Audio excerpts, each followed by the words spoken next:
స్వర్ణాంధ్ర స్వచ్ఛంద్ర ఆంధ్రప్రదేశ్ సాధనలో భాగంగా వైఎస్ఆర్ కడప జిల్లాను కాలుష్య రహిత జల సమృద్ధిత స్వచ్ఛ జిల్లాగా తీర్చిదిద్దేందుకు ప్రతి ఒక్కరూ కృషి చేయాలని జిల్లా కలెక్టర్ డాక్టర్ శ్రీధర్ చెరుకూరి పిలుపునిచ్చారు. శనివారం స్వచ్ఛ దివాస్ కార్యక్రమంలో భాగంగా ఎర్రగుంట్ల మండలం పొట్లతుర్తి గ్రామంలోని పీఎం శ్రీ జెడ్పీ హైస్కూల్ ప్రాంగణంలో జలధార జలహారతి పురస్కరించుకుని ఏర్పాటు చేసిన ప్రత్యేక గ్రామసభకు జిల్లా కలెక్టర్ డాక్టర్ శ్రీధర్ చెరుకూరి ముఖ్య అతిథిగా హాజరయ్యారు. స్వచ్ఛంద్ర స్వర్ణాంధ్ర సాధన అందరి బాధ్యతగా భావించాలని జిల్లా కలెక్టర్ అందరితో ప్రతిజ్ఞ చేయించారు.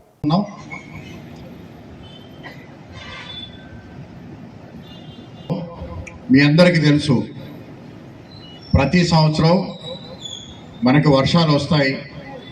వర్షాల ద్వారా వచ్చినటువంటి నీటిని మనం ఆ గ్రామంలోనే కాపాడుకోవటం, ఆ కాపాడినటువంటి నీరు భూగర్భంలోకి ఇంకితే మళ్ళా ఆ సంవత్సరానికి కావాల్సినటువంటి వర్షం లేనటువంటి రోజుల్లో మనకి ఆ నీరే మనకి ఉపయోగపడుతూ ఉంది.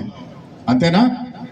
అంటే ప్రతి సంవత్సరం కూడా వచ్చినటువంటి వర్షపు నీటిని పొదుపుగా దాచుకుంటే భూగర్భంలో అది మిగిలినటువంటి రోజులకి మనకు ఉపయోగపడుతూ ఉంది.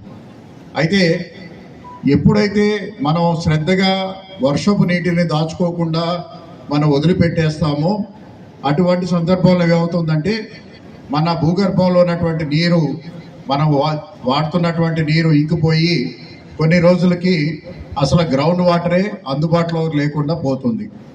ఏదైనా కూడా సింపుల్గా చెప్పాలంటే భూగర్భం అనేది ఒక బ్యాంకు లెక్కన చూసినట్టయితే మన తాత ముత్తాతలు వాళ్ళ సమయంలో ఇంకినటువంటి నీరు ఇవాళ మనకి బ్యాంకులో ఒక డిపాజిట్ కింద మనకి ఇచ్చారు. ఆ డిపాజిట్ని మనం రోజు వాడుకుంటూ దాన్ని మళ్ళా డబ్బు దాంట్లోకి వేయకపోయినట్టయితే 4 సంవత్సరాలకో 5 సంవత్సరాలకో లేదా 10 సంవత్సరాలకో డబ్బు అంతా అయిపోతుంది.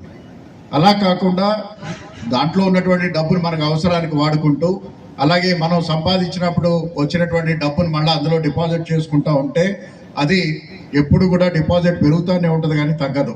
అలాంటిదే మన భూగర్భంలో ఉన్నటువంటి నీటి వనరులు కూడా. సో ఈ సమయంలో ఎందుకు ఈ కార్యక్రమం చేపట్టామంటే ఇప్పుడు మనం చేసే పనులు ఏవైతే ఉన్నాయో ఇవన్నీ కూడా రాబోయే వర్షాకాలానికి సిద్ధం అవటం. ఇవాళ ఈ స్కూల్లో చూసాం, ఈ స్కూల్లో ఒక బోర్ వాటర్ ఉంది. ఈ స్కూల్కి కావాల్సినటువంటి మంచినీరంతా కూడా బోర్ వాటర్ ద్వారా వస్తూ ఉంది. అదేవిధంగా ఈ స్కూల్లో పడినటువంటి వర్షపు నీరు ఈ స్కూల్ దాటి బయటకు పోకుండా ఆ నీరు ఇదే ప్రాంతంలో ఇంకిపోయేటట్టు చేసినట్టయితే ఆ బోర్ ఎప్పటికీ కూడా మనకి ఎండిపోవటం అనేది ఉండదు. ఎప్పుడు మనకు ఈ స్కూల్ కింద ఉన్నటువంటి భూగర్భ జలాల్లో మనం పెంచుకోవటం, తద్వారా ఆ భూగర్భ జలాలు అనేది వచ్చే సంవత్సరానికి కూడా మనకి పూర్తి స్థాయిలో అందుబాటులో ఉండే విధంగా చర్యలు తీసుకుంటున్నాం. సో ఇది ఈ స్కూల్కి మాత్రమే పరిమితం కాదు, మన ఇంటిలోనూ ఇదే విధమైనటువంటి పరిస్థితిని అన్వయించుకోవచ్చు, ఇదే విధమైనటువంటి సొల్యూషన్ అన్వయించుకోవచ్చు. మన వీధిలోనూ మన గ్రామంలోనూ లేదా మన పట్టణంలోనూ కూడా ఇదే విధమైనటువంటి పరిస్థితులను మనం క్రియేట్ చేసుకోవాలి. ఆ విధంగా క్రియేట్ చేసుకున్నవే మన తాతలు తండ్రుల్లో అంతకుముందు నుంచి కూడా మనకి గ్రామాల్లో ఊర చెరువులు ఉన్నాయి, నీటి చెరువులు ఉన్నాయి. వాటి యొక్క ముఖ్య ఉద్దేశం ఏంటంటే వచ్చినటువంటి నీరుని దాచుకోవటం, తర్వాత వాటిని మనకి అవసరాలకి లేదంటే పంటలకి మనం వాడుకోవటం. ప్రతి సంవత్సరం అది ఖచ్చితంగా చేయాలి. అయితే ప్రపంచీకరణలో భాగంగా గ్రామాలు పెరుగుతూ ఉన్నాయి, పట్టణాలు అవుతూ ఉన్నాయి.